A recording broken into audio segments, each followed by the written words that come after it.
And it started with a move so unexpected that even veteran palace staff reportedly froze in disbelief.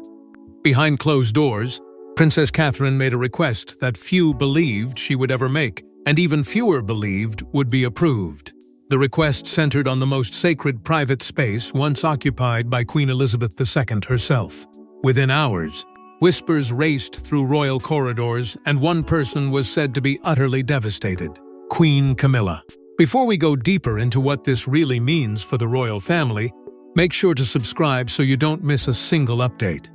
For years, Queen Elizabeth II's private chambers had existed almost like a royal sanctuary, untouched by public curiosity and protected by traditions that stretched back decades. Even within palace walls, few people spoke openly about those rooms.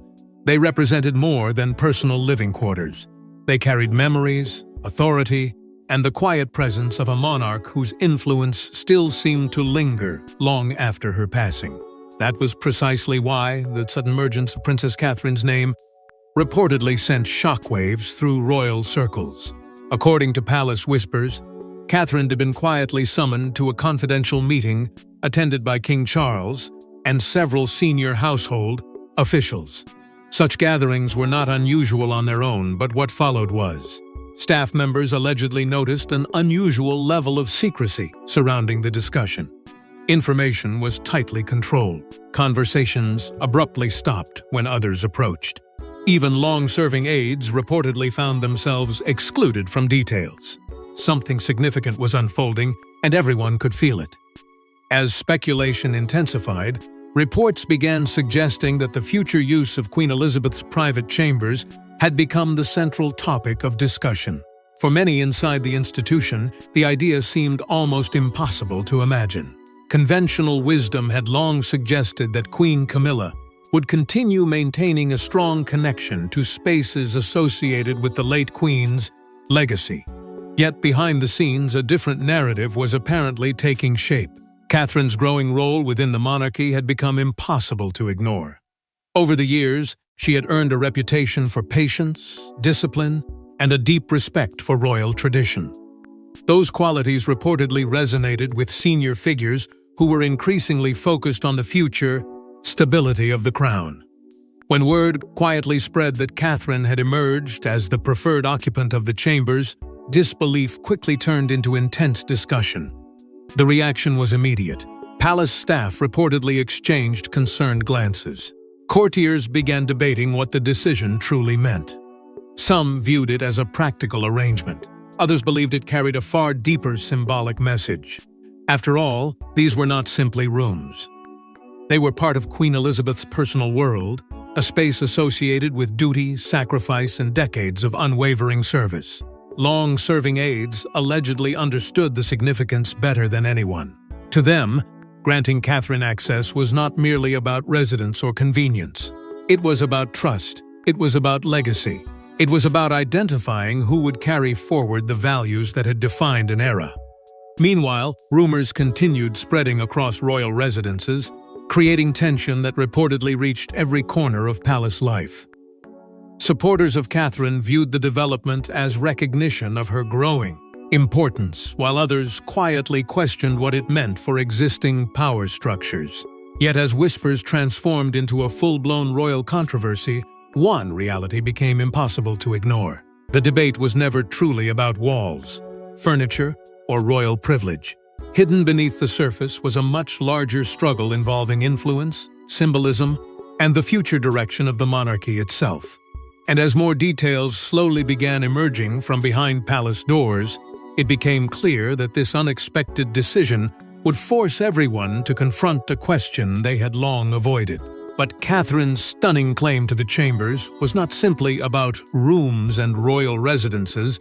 It touched a deeper question about Queen Elizabeth's legacy and who would carry it forward.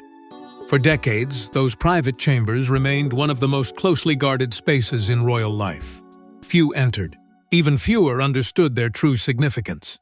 To outsiders, they were merely rooms inside a palace. To insiders, they represented the heart of a monarch who shaped an era.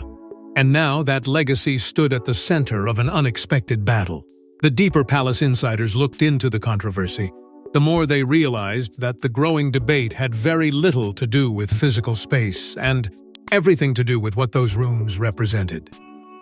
Elizabeth II spent decades carrying the immense burden of the crown through wars, political upheavals, family crises, and changing generations.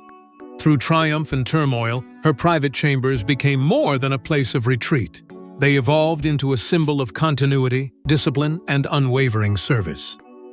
Within those walls, decisions were contemplated, challenges were endured, and a lifetime devoted to duty quietly unfolded. That history gave the chambers a unique weight that could not be measured by tradition alone.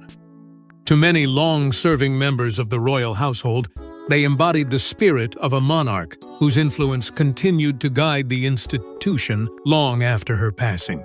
As whispers about Catherine's reported claim continued spreading, attention inevitably turned toward her relationship with the late Queen. For years, royal observers had noted the deep respect Catherine appeared to hold for Elizabeth's approach to monarchy. While others often sought attention, Catherine built a reputation around patience, restraint, and dedication. She rarely rushed into controversy. She rarely sought the spotlight for its own sake. Instead, she followed a path that many believed mirrored the values Queen Elizabeth spent a lifetime defending. It was this connection that reportedly fueled growing discussions among senior courtiers. If the chambers were to symbolize the continuation of the late Queen's legacy, then who better represented that legacy moving forward? The question was simple, but the implications were enormous. Behind palace doors, the conversation reportedly became increasingly intense. Senior advisors, household officials, and trusted figures allegedly found themselves debating not only the future of the chambers, but also the future identity of the monarchy itself. Some believed preserving Elizabeth's legacy required maintaining established arrangements and familiar traditions. Others argued that the greatest tribute would be placing that legacy in the hands of someone capable of carrying it into a new era. As those competing viewpoints collided, Catherine's name repeatedly surfaced as a figure uniquely positioned between the past and the future. To her supporters, she represented stability during uncertain times. She represented duty over personal ambition. Most importantly, she represented continuity at a moment when the institution desperately needed it. Yet not everyone reportedly shared that perspective. Among Camilla's supporters, there remained a strong belief that the Queen Consort would continue maintaining a close association with spaces connected to Elizabeth's memory. Many had assumed that her position beside King Charles naturally secured that connection. The possibility that another figure might inherit the symbolic importance of those chambers challenged assumptions that had existed for years. What some viewed as a recognition of Catherine's growing role, others quietly interpreted as a painful shift in influence. The contrast was impossible to ignore. As Catherine's standing appeared to rise, concerns began emerging about what that rise could mean for those who had expected a very different future. The emotional stakes continued growing with every passing day. What had begun as palace whispers was rapidly evolving into something much larger. Questions about tradition became questions about succession. Discussions about private rooms became debates about public symbolism. Every conversation seemed to lead back to one unavoidable reality. Queen Elizabeth's legacy remained one of the most powerful forces within the monarchy, and whoever became most closely associated with that legacy would inevitably gain extraordinary significance. As discussions intensified, it became increasingly clear that this was no ordinary palace decision, and the reaction from Camilla's circle would soon prove exactly why. Few anticipated the emotional shockwaves that would follow. What appeared to be a routine administrative change quickly evolved into one of the most talked about palace developments in recent memory. Reports began suggesting that Camilla was struggling to hide her disappointment as the reality of the decision settled in. The moment palace whispers began reaching wider royal circles, the atmosphere reportedly changed almost overnight. What had initially been viewed as a private internal matter suddenly carried the weight of something far more significant. Conversations that once focused on logistics shifted toward influence, symbolism, and the future balance of power within the monarchy. According to insiders, surprise spread rapidly among some of Camilla's closest allies. Many had spent years believing her position within the institution was secure, and that her connection to key aspects of royal life would remain unquestioned. The possibility that such an important symbolic space could become associated with Catherine instead reportedly caught them completely off guard. For some, it felt less like a simple decision and more like a dramatic turning point. As rumors intensified, a growing perception began taking hold that influence within the royal household was quietly shifting. It was not a sudden revolution. It was something far more subtle and, perhaps, more powerful. Catherine's steady rise had unfolded over many years through patience, discipline, and an image carefully built around service rather than ambition. That gradual ascent now seemed impossible to separate from the growing debate surrounding the chambers. Every discussion appeared to return to the same uncomfortable question. If Queen Elizabeth's legacy was being symbolically entrusted to someone, what message did that send about the future? For Catherine's supporters, the answer seemed obvious. For others, particularly those who had expected Camilla to remain at the center of that legacy, the implications were deeply unsettling. The contrast between the two women became a frequent subject of quiet speculation. On one side stood Catherine, whose public standing appeared stronger than ever, earning praise for her composure during periods of uncertainty. On the other stood Camilla, whose position suddenly seemed less predictable than many had imagined. The difference was striking. While Catherine's influence appeared to be expanding, questions began emerging about where Camilla fit into the monarchy's evolving structure. That contrast fueled even more debate among courtiers, many of whom reportedly found themselves divided. Some viewed the development as a natural reflection of the institution's future priorities. Others feared it risked creating tensions that could linger far longer than anyone expected. As the days passed, another interpretation began gaining momentum. Increasingly, the decision was being viewed not merely as a practical arrangement, but as a symbolic transfer of trust. Whether true or not, that perception carried enormous weight. Symbols have always mattered within royal life. They shape narratives, influence expectations, and often reveal far more than official statements ever could. To many observers, the chambers represented continuity with Queen Elizabeth's reign. If Catherine was becoming closely linked to that continuity, then her position within the royal story was reaching an entirely new level.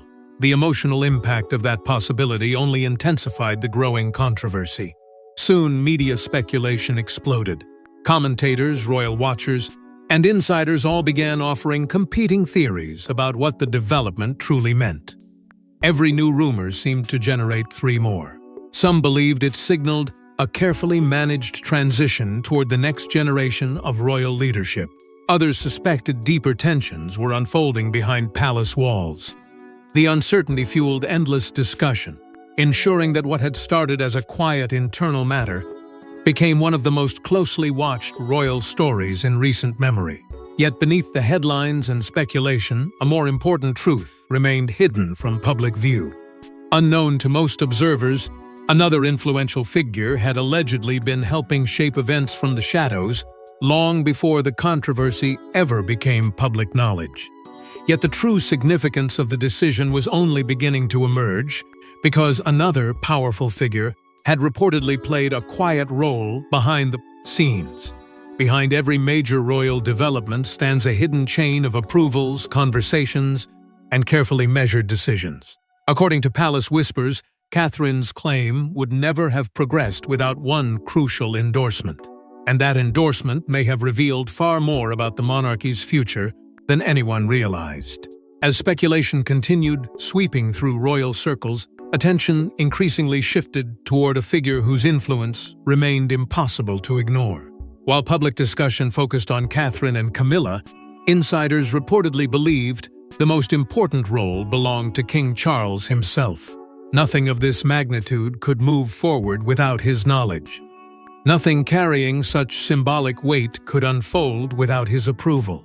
That reality transformed the entire story. Suddenly, the question was no longer whether Catherine had gained access to a meaningful royal space. The question became why Charles would allegedly support such a move in the first place. According to reports circulating among palace observers, the king had spent recent years facing challenges unlike any period in his reign. Questions about stability, continuity, and the long-term future of the institution had become increasingly urgent. Every decision carried greater significance. Every action was examined through the lens of what came next.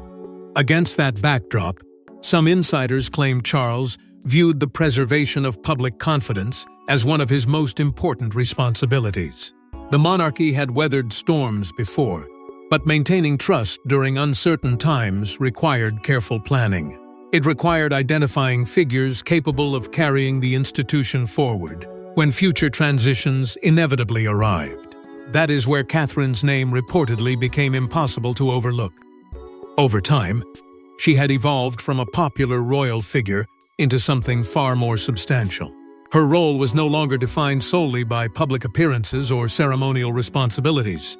Increasingly, she was being viewed as a stabilizing force within the institution itself. Senior advisors allegedly recognized the value of that perception. They understood that continuity mattered. They understood that public confidence often depended on familiar figures who embodied consistency and reliability. In those discussions, Catherine reportedly emerged as someone uniquely positioned to bridge the monarchy's present challenges and its future ambitions. The more insiders examined the situation, the more they began interpreting the chamber's decision through a much broader lens. What if it was not merely about honoring Queen Elizabeth's memory? What if it was also about reinforcing the foundation of the next royal era? That possibility transformed an already controversial story into something far more profound. Supporters of the decision argued that Catherine represented qualities the monarchy desperately needed to project: calmness during uncertainty, duty during adversity, stability during transition. Whether fair or not, those qualities increasingly linked her to the institution's future identity. Every new rumor seemed to strengthen the perception that her influence was expanding in ways few could have predicted only a few years earlier. At the same time, reports suggested that senior advisors were emphasizing the importance of continuity above all else. The monarchy's greatest strength had always been its ability to endure change while appearing steady. That balancing act required long-term thinking. It required preparing for future chapters, long before they officially arrived. According to palace whispers, Charles allegedly understood this better than anyone. Some even believed the reported arrangement reflected broader succession planning already taking shape behind closed doors. Not because immediate changes were coming, but because responsible leadership demanded preparation years in advance. In that context, Catherine's growing prominence no longer seemed accidental. It appeared increasingly deliberate. The result was a decision that many interpreted as reinforcing Catherine's central role within the royal family. What began as speculation surrounding private chambers had evolved into a larger conversation about leadership, trust, and the future direction of the crown. Yet, with every new theory came an even more unsettling realization. If Charles had indeed played a decisive role in elevating Catherine's position, then someone else may have been quietly losing influence at the very same moment. And that possibility created a question so sensitive that few inside palace walls were willing to address it openly. But if Charles's approval elevated Catherine's standing, it also raised an uncomfortable question that many inside the palace were reluctant to answer. Every royal generation has a defining moment when perception becomes reality. For Catherine, many insiders believe that moment may have arrived. What began as a private decision was now being viewed through an entirely different lens, a glimpse into the monarchy that lies ahead. The question that had once dominated palace conversations was slowly being replaced by another. No longer were people asking whether Catherine would play a major role in the future of the monarchy. Increasingly, they were asking just how significant that role might become. The reported decisions surrounding Queen Elizabeth's private chambers seemed to accelerate a transformation that had already been unfolding quietly for years. What had once been subtle was now becoming impossible to ignore. Across royal circles, commentators, advisors, and longtime observers began drawing comparisons that carried enormous symbolic weight. More and more frequently, Catherine's name was being mentioned alongside that of Queen Elizabeth II. Not because they were identical figures, but because many believed they shared something increasingly rare within modern public life, a commitment to duty that appeared to rise above personal ambition. Those comparisons did not emerge overnight. They were built gradually through years of public service, patience, and resilience during periods of intense scrutiny. While others often found themselves consumed by controversy, Catherine developed a reputation for remaining focused on the institution itself. That approach reportedly resonated deeply with members of the public. As admiration continued growing, so too did her influence. Supporters viewed her as a reassuring presence during uncertain times. They saw consistency where others saw unpredictability. They saw stability where others saw turbulence. Whether fair or not, those perceptions mattered because public confidence has always been one of the monarchy's most valuable assets. Inside palace walls, the significance of the chambers reportedly took on an even deeper meaning. To some insiders, the arrangement represented far more than access to historic space. It was being interpreted as symbolic preparation for the future, not an official declaration, not a formal announcement. Something much quieter and perhaps more powerful. Symbols often shape expectations long before policies or titles do. In that sense, the reported decision appeared to communicate confidence in Catherine's ability to shoulder greater responsibility in the years ahead. The symbolism was difficult to miss. A figure increasingly associated with Queen Elizabeth's legacy was now becoming linked to one of the most meaningful reminders of that legacy. At the same time, reports suggested growing confidence in Catherine's leadership abilities among those responsible for safeguarding the institution's future. Royal households have always depended on individuals capable of balancing public expectations with private responsibilities. According to palace whispers, many believed Catherine had demonstrated exactly that capacity. Her ability to navigate challenges without creating additional turmoil reportedly strengthened the belief that she could help guide the monarchy through future transitions. Every development seemed to reinforce the same message. She was no longer being viewed simply as a supportive member of the royal family. She was increasingly being viewed as a central figure in its next chapter. That perception naturally extended to Prince William as well. Together, William and Catherine were increasingly seen as representing the monarchy's future identity. Discussions about succession, continuity, and long-term stability often seemed to circle back to them. The reported chamber's decision only intensified those conversations. To many observers, the space itself had become more than a connection to Queen Elizabeth. It had become a symbol of future responsibility, a symbol of trust, a symbol of expectations that stretched far beyond the present moment. With every passing day, those expectations appeared to grow stronger, yet rising influence rarely occurs without consequences. As Catherine's standing continued to strengthen, attention gradually shifted toward those whose positions seemed less certain. Every gain creates a contrast. Every perceived advancement inevitably invites questions about who may be losing ground. And as discussions surrounding Catherine reached new heights, a different conversation began quietly emerging behind the scenes. As Catherine's profile continued to rise, attention inevitably turned toward those who might feel left behind by the changing balance of power. Royal households rarely operate as a single united force. Beneath the polished image are competing loyalties, private frustrations, and deeply personal ambitions. Following Catherine's unexpected victory, those hidden divisions reportedly became impossible to ignore. What had once been whispered cautiously, behind closed doors, now seemed to surface in nearly every corner of palace life.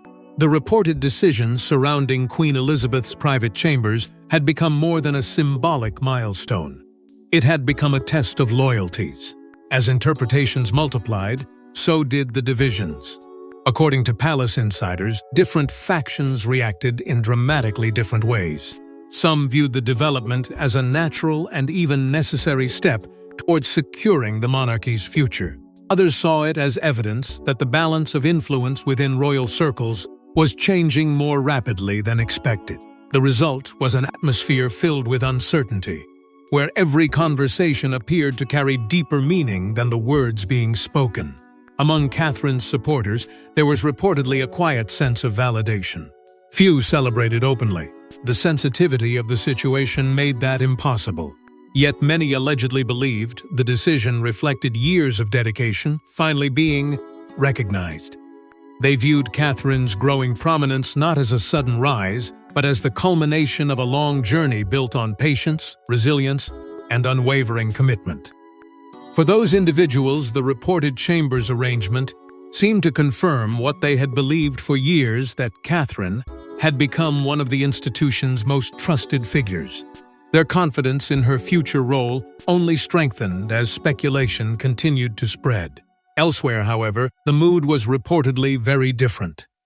Allies of Camilla allegedly struggled to understand both the timing and the broader implications of the decision. Questions emerged. Why now? Why choose such a meaningful symbol at a moment when every royal development attracted intense public attention? Some reportedly worried that the move would inevitably be interpreted as more than an administrative adjustment. Others feared it could encourage narratives about shifting influence that might prove difficult to control. Whether those concerns were justified or not, they contributed to a growing sense of unease that rippled through multiple royal households. As the debate intensified, speculation regarding influence within royal circles reached new heights. Every gesture, every appearance, and every reported conversation suddenly became part of a much larger story. Observers searched for clues. Commentators offered competing interpretations. Palace whispers grew louder. The chambers themselves seemed to fade into the background as attention shifted toward what the decision supposedly represented. Increasingly, discussions focused on power, trust, and the future direction of the monarchy. What had started as a question about space was transforming into a question about status. The situation also appeared to revive rivalries that many believed had long been settled. Old disagreements resurfaced. Historical tensions gained new relevance. Individuals who had previously managed to coexist within the institution reportedly found themselves reassessing their positions. In an environment where symbolism carries enormous weight, even perceived changes can create real consequences. That reality only deepened the sense of uncertainty surrounding the controversy. Every new rumor added another layer of intrigue. Every unanswered question fueled fresh speculation. Soon the tension seemed to extend beyond a single palace or residence. Reports suggested discussions were unfolding across multiple branches of the royal household. Different perspectives competed for attention. Different interpretations battled for acceptance. Yet, despite all the disagreement, one fact remained undeniable. Catherine's reported association with Queen Elizabeth's private chambers had sparked a conversation far larger than anyone anticipated. The monarchy was once again being viewed through the lens of transition, legacy, and future leadership. And while insiders continued debating the significance of every detail, another force was beginning to shape the narrative in ways none of them could fully control. And while palace insiders debated what it all meant, the public began drawing conclusions of their own. Sometimes a single royal decision captures the public imagination in ways no one expects. What was meant to remain an internal matter suddenly became a symbol of something larger, a changing monarchy, preparing for the future while still honoring its past. As palace debates continued behind closed doors, the story began taking on a life of its own beyond royal walls. What started as whispers among insiders quickly transformed into a subject of widespread fascination. People who had never paid close attention to palace arrangements suddenly found themselves drawn into the discussion. The reason was simple. The reported decision seemed to touch something deeper than royal tradition. It spoke to questions about legacy, continuity, and the future of an institution that has shaped generations. In the minds of many observers, The controversy was no longer about a set of private chambers. It had become a reflection of where the monarchy might be heading next.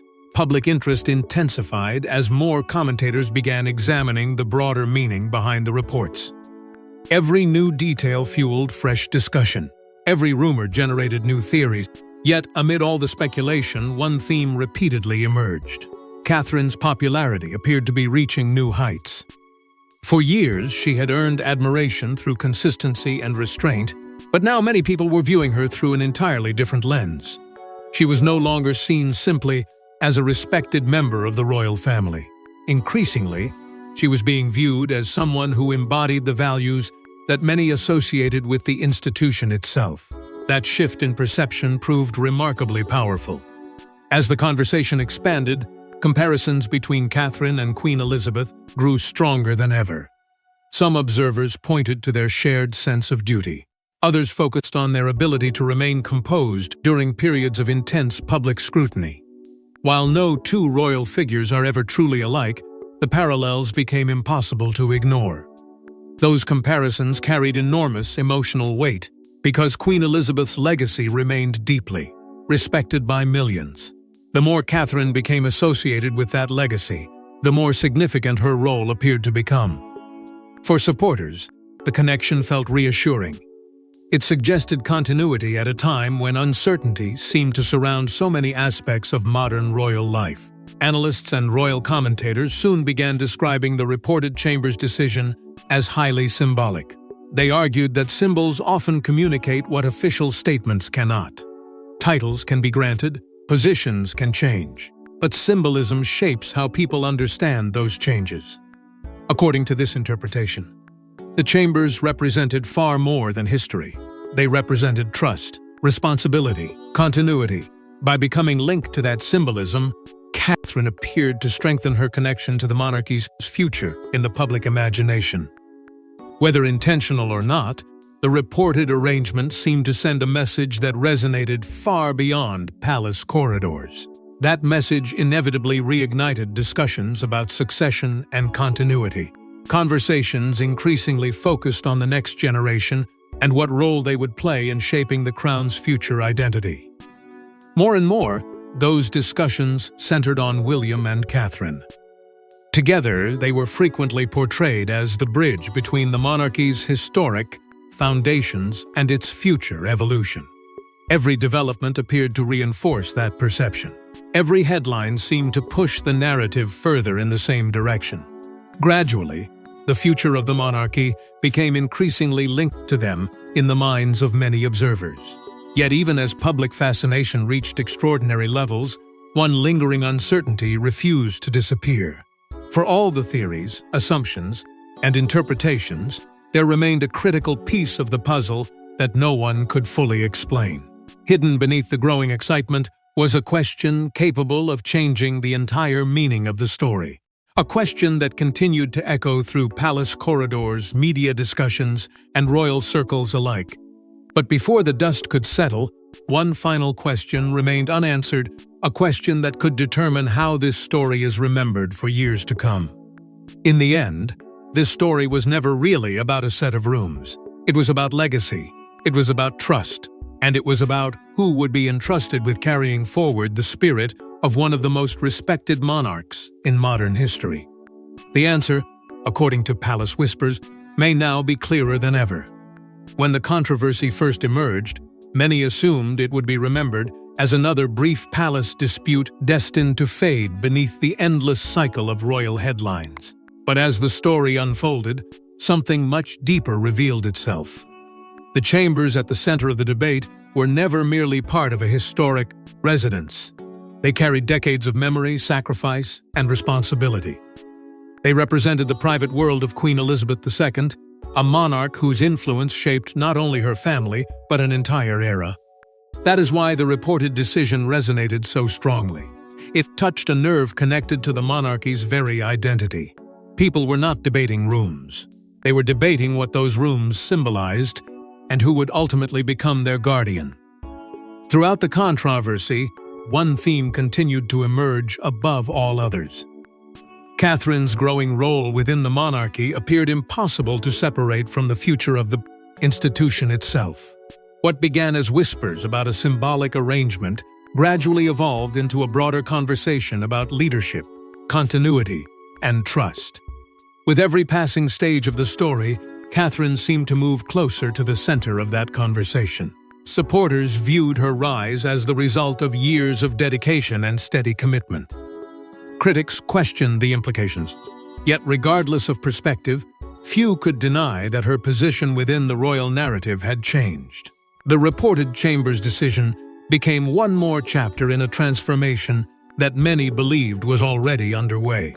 At the heart of that transformation remained the enduring legacy of Queen Elizabeth. Even after her passing, her presence seemed to shape every discussion about the monarchy's future.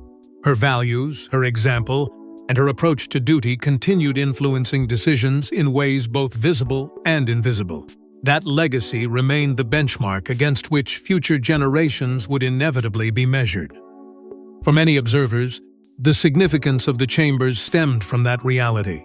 Whoever became associated with them would also become linked to the standards and expectations Elizabeth left behind.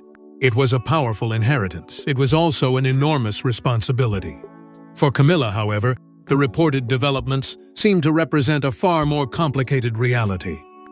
If palace whispers are to be believed, adjusting to changing dynamics was never going to be easy. The monarchy constantly evolves, and those changes often create difficult moments for individuals accustomed to certain roles or expectations. Whether fair or unfair, the narrative surrounding the Chambers increasingly focused on Catherine's ascent, rather than Camilla's position. That contrast fueled much of the emotion surrounding the story and ensured that debates about influence continued long after the initial reports emerged. Meanwhile, King Charles appeared to stand at the center of a delicate balancing act. On one side stood the demands of the present.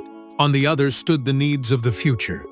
Every decision carried consequences that extended far beyond the immediate moment.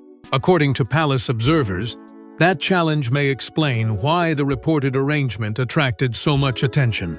It seemed to embody the difficult task of honoring the past while preparing for what comes next. In many ways, that has always been the monarchy's greatest challenge. Looking back, it is possible that historians and royal commentators will one day view this moment as more than a simple controversy. They may see it as a turning point, a moment when symbolism revealed deeper truths about the institution's direction, a moment when questions about legacy evolved into questions about leadership, and perhaps a moment when the future became visible long before it officially arrived. And as the palace lights dim and the corridors fall silent once again, one thing remains certain: the future of the crown may already be taking shape, behind the very doors Queen Elizabeth once called home.